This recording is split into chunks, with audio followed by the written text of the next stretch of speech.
ప్రాచీన కాలంలో దక్ష ప్రజాపతి అనే మహర్షికి సతీదేవి అనే కుమార్తె ఉండేది. ఆమె చిన్నప్పటి నుంచే పరమశివుడిపై అపారమైన భక్తి కలిగి ఉండేది. ఆ భక్తితోనే ఆమె స్వయంవరంలో భగవంతుడైన శివుడినే వరించింది. అయితే దక్షుడు ఆ పెళ్లిని ఎప్పుడూ అంగీకరించలేదు. ఎందుకంటే శివుడు భస్మధారి, శ్మశానవాసి, పాములు ధరించిన యోగి. దక్షుని అహంకారానికి ఇది నచ్చలేదు.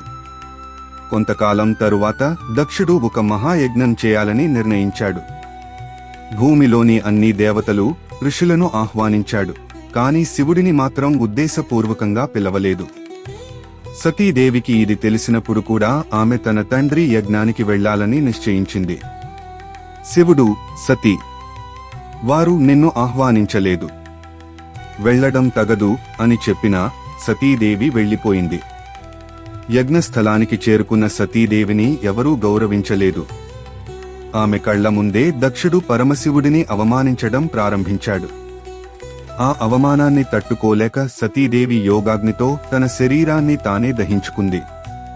ఆ దృశ్యం భూమి, ఆకాశం, లోకాలను కుదిపేసింది. ఈ వార్త శివుడికి తెలిసినప్పుడు ఆయన కోపం ఆకాశాన్ని తాకింది. ఆయన జటాజూటాన్ని నేలపై కొట్టాడు. ఆ జటాజూటం నుండి భయంకరమైన వీరభద్రుడు అవతరించాడు. శివుడి ఆజ్ఞతో వీరభద్రుడు దక్షుని యజ్ఞస్థలానికి దూసుకెళ్లి యజ్ఞాన్ని ధ్వంసం చేశాడు. దక్షుని అహంకారం ఛిద్రమయ్యింది. అతని తల తెగిపోయింది. తరువాత శివుడు అతనిపై కరుణ చూపి మేక తలను అతనికి అమర్చాడు. తరువాత శివుడు సతీదేవి మృతదేహాన్ని భుజాన వేసుకుని ప్రపంచమంతా సంచరించాడు. ఆయన విలాపం వల్ల సృష్టి సమతుల్యం కోల్పోయింది. అప్పుడు మహావిష్ణువు సృష్టిని రక్షించడానికి సుదర్శన చక్రాన్ని ప్రయోగించాడు. ఆ చక్రం సతీదేవి శరీరాన్ని అనేక ముక్కలుగా చీల్చింది. ప్రతి ముక్క భూమిపై ఎక్కడ పడిందో అక్కడ ఒక శక్తి పీఠం ఏర్పడింది.